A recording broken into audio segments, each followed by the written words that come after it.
मुलीला बघायला आले आणि मुलीने तसला प्रश्न विचारताच सगळे पाहुणे पळाले. तरुणांनो, वेळ काढून पहा. एका छोट्याशा शहरात ज्योती नावाची मुलगी आपल्या आईवडिलांसोबत राहत होती. घर साधं होतं पण संस्कार श्रीमंत होते. ज्योती शिक्षित, समजूतदार आणि स्वतःचे घर विचार स्पष्टपणे मांडणारी होती. तिच्या लग्नासाठी अनेक स्थळं आली होती, पण तिने कधी पैशांचा किंवा मोठेपणाचा मोह केला नव्हता. तिच्यामध्ये लग्न म्हणजे फक्त दोन व्यक्तींचा नव्हे तर दोन आयुष्यांचा निर्णय असतो. त्यामुळे प्रत्येक पाऊल विचारपूर्वक उचलायला हवं असं ती नेहमी म्हणायची. एके दिवशी शहरातील एका प्रतिष्ठित उद्योगपतीच्या कुटुंबाकडून तिच्यासाठी स्थळ आलं. मुलाचं नाव आदित्य होतं. उच्च शिक्षित, स्वतःचा व्यवसाय, मोठं घर, भरपूर संपत्ती आणि समाजात मानसन्मान. दोन्ही कुटुंबांनी बोलणी केली आणि ठरलं की रविवारी मुलाकडचे लोक मुलीला पाहायला येणार. त्या दिवशी सकाळपासूनच घरात लगबग सुरू झाली. पाहुण्यांचं स्वागत करण्यासाठी सगळ्यांनी तयारी केली होती. ठरलेल्या वेळी अनेक गाड्या घरासमोर येऊन थांबल्या. जवळपास 25 जणांचा मोठा ताफा आला होता. घरात आनंदाचं वातावरण होतं. चहा नाश्ता झाला, गप्पा सुरू झाल्या. मुलाच्या शिक्षणाचं, व्यवसायाचं आणि कुटुंबाच्या प्रतिष्ठेचं कौतुक केलं जात होतं. ज्योती शांतपणे सगळं ऐकत होती. तिच्या चेहऱ्यावर हसू होतं, मनात मात्र असंख्य प्रश्नही होते. काही महिन्यांपूर्वी तिच्या जवळच्या मैत्रिणीच्या आयुष्यात एक भयंकर प्रसंग घडला होता. लग्नानंतर तिला समजलं की तिच्या नवऱ्याने तिच्या स्वतःच्या आरोग्याबद्दल एक मोठं सत्य लपवलं होतं. त्यानंतर त्या मुलीचं संपूर्ण आयुष्य बदलून गेलं. विश्वास तुटला, संसार कोलमडला आणि दोन्ही कुटुंबांमध्ये वाद निर्माण झाले. त्या दिवसापासून ज्योतीने मनाशी ठाम ठरवलं होतं की ती आयुष्यात असा कोणता धोका कधी स्वीकारणार नाही. काही वेळाने घरातील मोठ्यांनी सांगितलं, आता मुलीला काही विचारायचं असेल तर विचारा.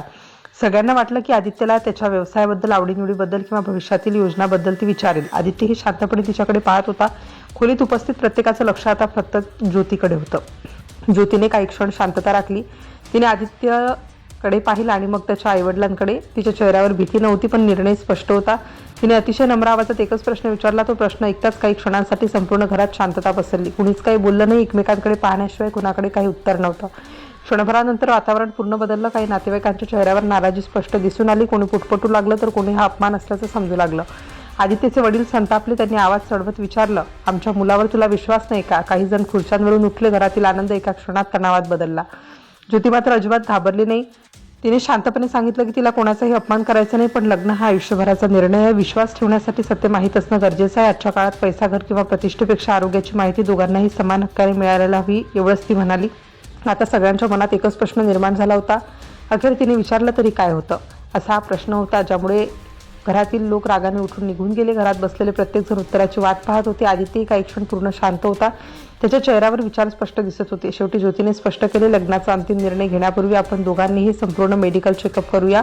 दोघांनी एकमेकांना आपले हेल्थ रिपोर्ट दाखवूया. आयुष्यभर एकत्र राहायचं असेल तर ही पारदर्शकता आवश्यक आहे. एवढं वाक्य पूर्ण होताच अनेक नातेवाईक संतापाने उठले आणि घराबाहेर निघू लागले. काहींना हा अपमान असल्याचं काहींना वाटलं, तर काहींनी अशा मुलीशी लग्नच नको अशी प्रतिक्रिया दिली.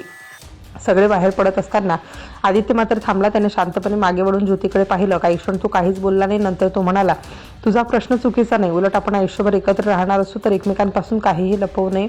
विश्वास हा सत्यावरच उभा असतो. त्याचे उत्तर ऐकताच दोन्ही घरातील काही लोक विचारात पडले. काही दिवसांनी दोघांची वैद्यकीय तपासणी झाली. डॉक्टरांनी सर्व अहवाल तपासले. किरकोळ हिमोग्लोबिनच्या कमतरतेशिवाय दोघेही पूर्णपणे निरोगी असल्याचं स्पष्ट झालं.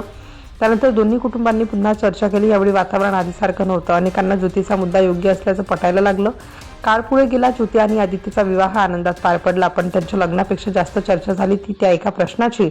अनेक तरुणींनी या घटनेवर मत व्यक्त केलं. काहींनी सुरुवातीला विरोध केला, तर अनेकांनी आरोग्याविषयी खुली चर्चा होणं ही काळाची गरज असल्याचं सांगितलं. हळूहळू ही कथा लोकांमध्ये चर्चेचा विषय बनली.